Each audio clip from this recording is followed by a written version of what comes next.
ನಮಸ್ತೆ Karnataka. Good morning ಎಲ್ರಿಗೂ. ನನ್ನ ಮಾರ್ನಿಂಗ್ ರೂಟೀನ್ ಶುರು ಆಯಿತು. ರಶ್ಮಿನೂ ಮಲ್ಕೊಂಡಿದ್ದಾಳೆ. ನಾನು ಅರ್ಲಿ ಮಾರ್ನಿಂಗ್ ಎದ್ದುಬಿಟ್ಟು ಮೇಲ್ಗಡೆ ಫ್ರೆಶ್ ಆಗಿ ಏರ್ ತೊಗೊಳ್ಳೋಣ ಅಂತ ಹೋದೆ. ನೋಡಿ, ಇನ್ನು ಸನ್ರೈಸ್ ಆಗ್ತಾಯಿದೆ. ಆವಾಗ ತಾನೇ ಇನ್ನೂ ಸ್ವಲ್ಪ ಕತ್ತಲಿದೆ. ಹಾಗೆ ಸ್ವಲ್ಪ ಫ್ರೆಶ್ ಏರ್ ತೊಗೊಂಡು ನೇಚರಲ್ಲಿ ಸ್ವಲ್ಪ ಪೀಸ್ಫುಲ್ಲಾಗಿ ಇತ್ತು.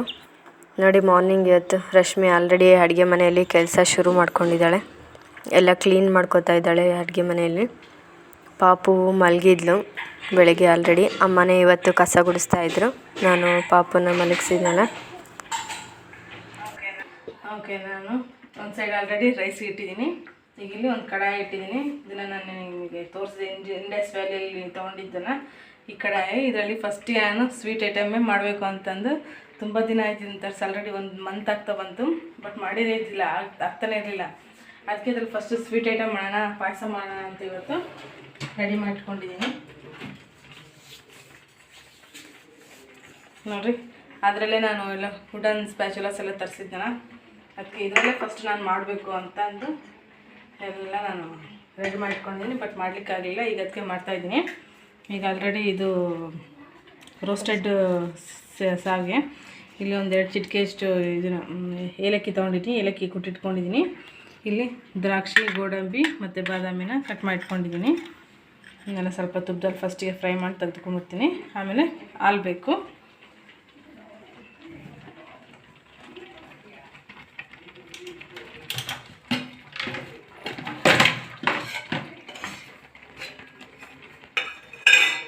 ಫಸ್ಟಿಗೆ ನೋಡಿರಿ, ಇದನ್ನು ಫಸ್ಟಿಗೆ ಅಂತಲ್ಲ, ಈ ಸ್ಟೇನ್ಲೆಸ್ ಸ್ಟೀಲ್ ನಾವು ಯಾವುದೇ ಕುಕ್ಕರ್ನ ನಾವು ಯೂಸ್ ಮಾಡಲಿಕ್ಕಿಂತ ಮುಂಚೆ ಅಥವಾ ಯೂಸ್ ಮಾಡಬೇಕಾದ್ರೆ ನಾವು ಲೋ ಫ್ಲೇಮಲ್ಲಿ ಅಥವಾ ಮೀಡಿಯಮ್ ಫ್ಲೇಮಲ್ಲಿ ಇಟ್ಕೋಬೇಕು. ತುಂಬ ಹೈ ಫ್ಲೇಮಲ್ಲೆಲ್ಲ ಇಟ್ಕೊಂಡು ನಾವು ಅಡುಗೆ ಮಾಡಲಿಕ್ಕೆ ಹೋಗಬಾರ್ದು. ಈಗ ಒಂದೆರಡು ಟೇಬಲ್ ಸ್ಪೂನಷ್ಟು ತುಪ್ಪ ಹಾಕಿದ್ದೀನಿ.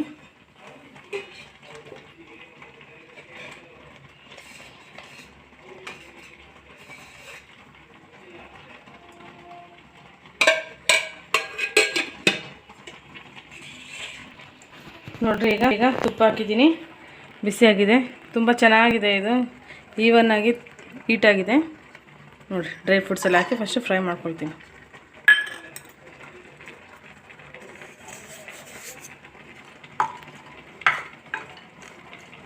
ಈ ಸ್ಟೈನ್ಲೆಸ್ ಸ್ಟೀಲ್ ಈ ಥರ ಕಡಾಯಿಗಳಿಗೆ ಈ ಥರ ವುಡನ್ ಸೌಟು ಅಥವಾ ಸ್ಟೈನ್ಲೆಸ್ ಸ್ಟೀಲ್ ಸೌಟ್ಗಳನ್ನೇ ನಾವು ಯೂಸ್ ಮಾಡಬೇಕು.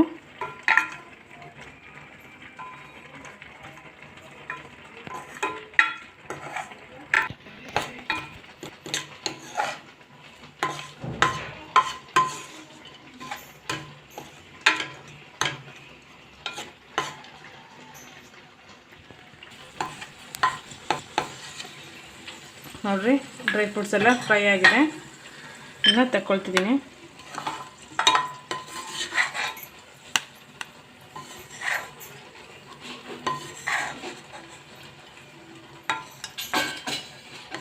ನಾನು ಆಗಲೇ ಇಂಗ್ರೀಡಿಯೆಂಟ್ ತೋರಿಸ್ಬೇಕಾದ್ರೆ ಶುಗರ್ದೊಂದು ಮತ್ತು ಮಿಲ್ಕ್ ಒಂದು ತೋರಿಸಿಲ್ಲ.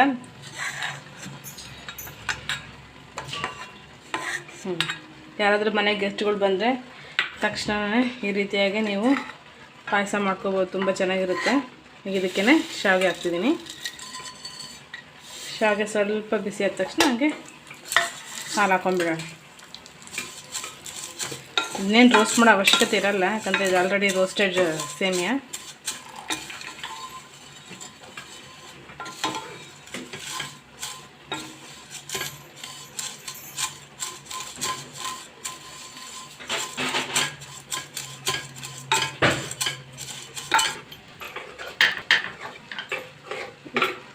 ಇದು ಶುಗರಿಂದಲ್ಲ, ಸಕ್ಕರೆದಲ್ಲ ನಮ್ಮ ಮನೇಲಿ ಯಾರು ಜಾಸ್ತಿ ತಿನ್ನಲಿಕ್ಕೆ ಇಷ್ಟಪಡಲ್ಲ. ಅದಕ್ಕೆ ಹಾಗಾಗಿ ಸ್ವಲ್ಪ ಮಾಡ್ತಾಯಿದ್ದೀನಿ. ಈಗ ನೋಡಿ, ಒಂದು ಮುಕ್ಕಾಲು ಲೋಟದಷ್ಟು ಮಿಲ್ಕ್ ತೊಗೊಂಡಿದ್ದೀನಿ. ಇದರಲ್ಲಿ ಅರ್ಧ ಲೋಟದಷ್ಟು ಹಾಕ್ತೀನಿ.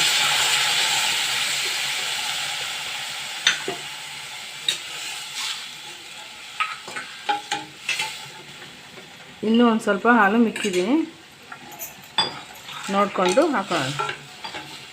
ಇದಕ್ಕೆ ಸ್ವಲ್ಪ ಕಂಡೆನ್ಸ್ ಮಿಲ್ಕು ಅಥವಾ ಕೋವಾ, ಸ್ವೀಟ್ ಕೋವಾ ಏನಾದರೂ ಇದ್ರೂ ಚೆನ್ನಾಗಿರುತ್ತೆ. ತುಂಬ ರಿಚ್ ಆಗಿರುತ್ತೆ ಅವಾಗ ಡೆಸರ್ಟ್.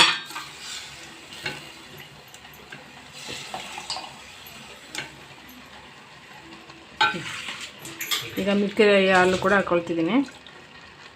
ಇದರಲ್ಲಿ ಈ ಗ್ಲಾಸ್ನಲ್ಲಿ 3/4 ಲೋಟ ನಾನು ಹಾಲು ತೊಗೊಂಡಿದ್ದೆ. ಈಗ ನೆಕ್ಸ್ಟ್ ಶುಗರ್ ಹಾಕ್ಕೊಳ್ತೀನಿ.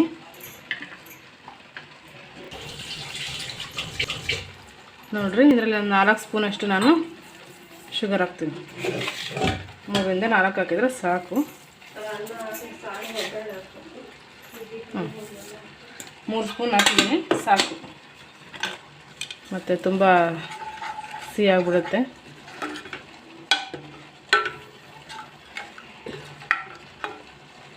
ಬೇಗ ಆಗಿಬಿಡುತ್ತೆ. ನಿಮ್ಮ ಮನೆಗೆ ಯಾರಾದರೂ ಗೆಸ್ಟ್ ಬಂದರೆ ನೀವು ತಕ್ಷಣವೇ ಈ ರೀತಿಯಾಗಿ ಮಾಡ್ಕೊಡ್ಬೋದು. ಈಗ ಅದರಲ್ಲಿ ಈ ಥರ ಸಮ್ಮರ್ ಇರುತ್ತಲ್ಲ, ಈ ಥರ ಸೇಮಿಯಾ ನಾವು ಮಾಡಿಕೊಂಡು ಫ್ರಿಜ್ಜಲ್ಲಿಟ್ಟು ಇದ್ರ ಮೇಲೆ ಐಸ್ ಕ್ರೀಮ್ ಹಾಕ್ಕೊಂಡು ತಿಂದ್ರೂ ತುಂಬ ಚೆನ್ನಾಗಿರುತ್ತೆ. ಒಳ್ಳೆ ಡೆಸರ್ಟ್ ಆಗುತ್ತೆ.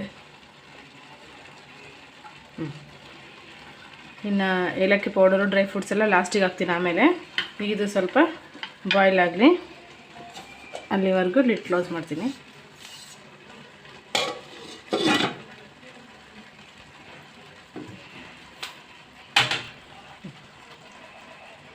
ನೋಡಿ, ನಾನು ಸ್ಟವ್ ಆನ್ ಮಾಡಿ ಈ ಪಾಯಸ ಮಾಡ್ಲಿಕ್ಕೆ ಸ್ಟಾರ್ಟ್ ಮಾಡ್ದಾಗಿಂದನೂ ಲೋ ಫ್ಲೇಮಲ್ಲೇ ಇಟ್ಟಿದ್ದೀನಿ.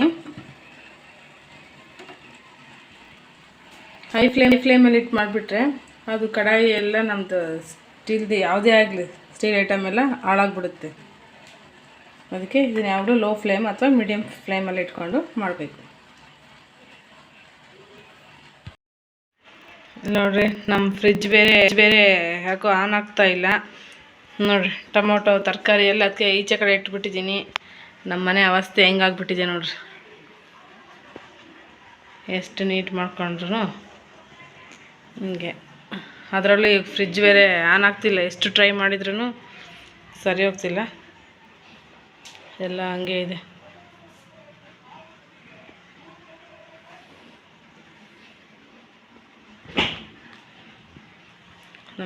ನಮ್ಮಮ್ಮ ಟಿ ವಿ ನೋಡ್ತಾ ಇದ್ದಾರೆ. ನಮ್ಮ ಟಿ ವಿನೂ ಯಾಕೋ ಆನ್ ಆಗ್ತಿದ್ದಿಲ್ಲ 2 ಡೇಸಿಂದ. ಈಗ ನಾನೇ ಅದನ್ನೇ ಯೂಟ್ಯೂಬಲ್ಲೇ ನೋಡಿಕೊಂಡು ಆ ರೀತಿ ಏನಾಯ್ತು ಅದು ಪ್ರಾಬ್ಲಮ್ ಅಂತ ನೋಡ್ಕೊಂಡು ಸರಿ ಮಾಡಿದೆ. ಆನ್ ಆಗಿದೆ. ಈಗ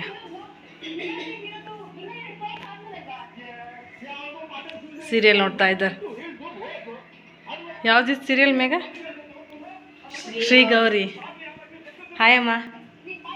ಹಾಯ್. ಟೈಮ್ ಆಲ್ರೆಡಿ 8:15 ಆಗಿದೆ.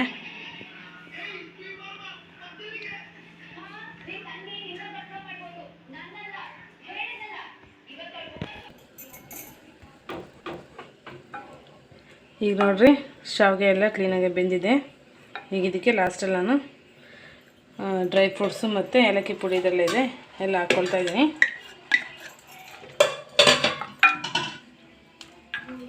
ಈಗ ರುಚಿಯಾದ ಮತ್ತು ಫಟಾಫಟ್ ಅಂತ ರೆಡಿಯಾಗುವಂತಹ ಶಾವಿಗೆ ಪಾಯಸ ರೆಡಿಯಾಗಿದೆ. ನೀವು ಕೂಡ ನಿಮ್ಮಲ್ಲಿ ಟ್ರೈ ಮಾಡಿ ಹೇಗಿದೆ ಅಂತ ನನಗೆ ಖಂಡಿತ ಕಮೆಂಟ್ ಮೂಲಕ ತಿಳಿಸಿ. ನಮ್ಮ ವಿಡಿಯೋನ ಹೀಗೆ ನೋಡ್ತಾ ಇರ್ರಿ.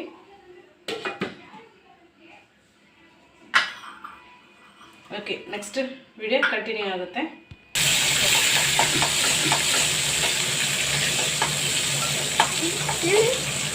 ಈಗ ನುಗ್ಗೆಕಾಯಿ ಫ್ರೈ ಮಾಡಬೇಕು ಅಂತ ನಾನೀಗ ಆಲ್ರೆಡಿ ಸ್ವಲ್ಪ ನುಗ್ಗೆಕಾಯಿ ಸ್ವಲ್ಪ ಇದಾಗಿದ್ವು ಅಂತಂದು ಬೇಯಿಸಿಟ್ಟಿದ್ದೀನಿ. ಇದು ಆ್ಯಕ್ಚುಲಿ ಬೇಯಿಸಬಾರ್ದು, ಹಂಗೆ ಎಣ್ಣೆಯಲ್ಲೇ ಫ್ರೈ ಮಾಡಬೇಕು. ನಮ್ಮ ಮನೇಲಿ ಕೇಳ್ತಾ ಇಲ್ಲ, ಬೇಯಿಸಿಟ್ಟಿದ್ದಾರೆ. ಬೇಯಿಸಿಲ್ಲ, ಅದೇ 1-2 ಕುದಿಸಿದ್ದಾರೆ. ಇಲ್ಲಿ ಕರಿಬೇವು, ಸಾಸಿವೆ, ಜೀರಿಗೆ ಮತ್ತು ಬೆಳ್ಳುಳ್ಳಿನ ಒಗ್ಗರಣೆ ಕೊಟ್ಟಿದ್ದೀನಿ. ಇದು ನೀರಲ್ಲಿ ಮುಗಿಸ್ದಂಗೆ ಮಾಡಬೇಕು. ಸ್ವಲ್ಪ ಒಣಗ್ದಂಗೆ ಆಗ್ಬಿಟ್ಟಿದ್ವು ಅಂತ ನಮ್ಮ ಮನೆಗೆ 1-2 ಕುದಿಸಿದ್ದಾರೆ. ಪರವಾಗಿಲ್ಲ, ಆದರೂ ಚೆನ್ನಾಗಿರುತ್ತೆ. ಎಣ್ಣೆಲ್ಲ ಸ್ವಲ್ಪ ಫ್ರೈ ಮಾಡ್ಕೊಳ್ಳೋಣ, ನೀರಿನ ಅಂಶ ಎಲ್ಲ ಸ್ವಲ್ಪ ಹೋಗೋ ಥರ. ಆಮೇಲೆ ಖಾರದ ಪುಡಿ, ಅರಿಶಿನ ಪುಡಿ ಹಾಕ್ಕೊಂಡು ಫ್ರೈ ಮಾಡ್ಕೊಳ್ಳೋಣ. ಬೇಕಾದರೆ ಸ್ವಲ್ಪ ಗರಂ ಮಸಾಲೆನೂ ಹಾಕೋಬೋದು, ಒಂದು ಅರ್ಧ ಟೀ ಸ್ಪೂನಷ್ಟು. ಇಲ್ಲಿ ನಮ್ಮಮ್ಮ ಬೇಳೆ ಸಾಂಬಾರು ಮಾಡಿದ್ದಾರೆ. ಸಾಂಬಾರು ಪುಡಿ ಕುದಿತಾ ಇದೆ. ಇದಾದಮೇಲೆ ಮುದ್ದೆಗೆ ಇಡ್ತಾರೆ. ಇಷ್ಟೇ ನಮ್ಮ ನೈಟ್ ರೂಟೀನು. ಏನಂತ ಏನು ಇರಲ್ಲ, ಸಿಂಪಲ್ಲಾಗಿರುತ್ತೆ.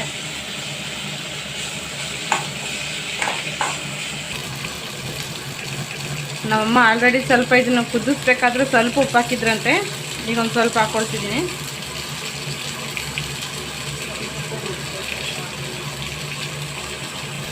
ಫ್ರೈ ಮಾಡ್ಕೊಳ್ಳೋಣ.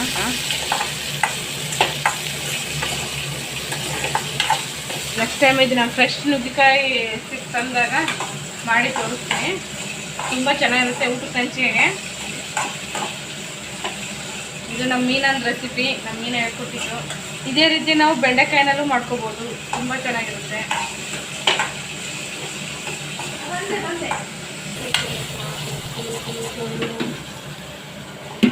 ಯಾಕಮ್ಮ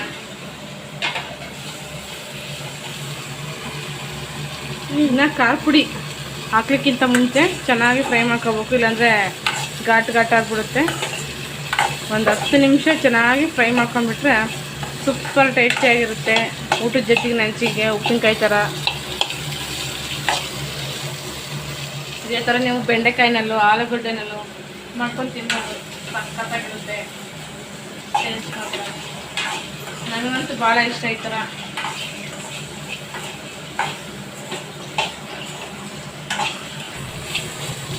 ಈಗ ನೋಡ್ರಿ ಇದು ಚೆನ್ನಾಗಿ ಫ್ರೈ ಆಗ್ತಿದೆ. ಇದಕ್ಕೆ ಫಸ್ಟ್ ನಾನು ಅರಿಶಿನ ಪುಡಿ ಹಾಕ್ತೀನಿ.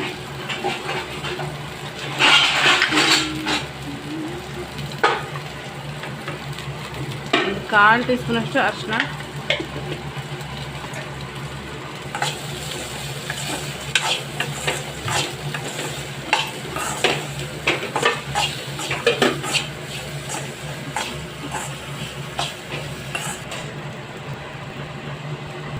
ಈಗ ನೋಡಿರಿ ನಾನು ಖಾರ ಪುಡಿ ಹಾಕ್ತಾಯಿದ್ದೀನಿ.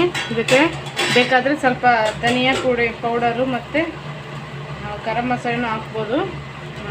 ಖಾಲಿಯಾಗಿದೆ, ಈಗ ಇಷ್ಟಕ್ಕೆ ಮಾಡ್ತಾಯಿದ್ದೀನಿ. ನೆಕ್ಸ್ಟ್ ಟೈಮು ಫ್ರೆಶ್ ನುಗ್ಗೆಕಾಯಿ ತೊಗೊಂಬಂದು ನಾನು ನಿಮಗೆ ರೆಸಿಪಿ ಸಮೇತ ಕ್ಲೀನಾಗಿ ತೋರಿಸ್ತೀನಿ ಇನ್ನೊಂದ್ಸತಿ.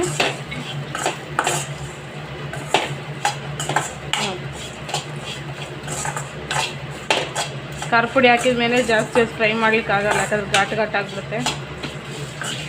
ಒಂದು 2 ನಿಮಿಷ ಫ್ರೈ ಮಾಡಿ ಆಫ್ ಮಾಡ್ಕೊಳ್ಳೋಣ.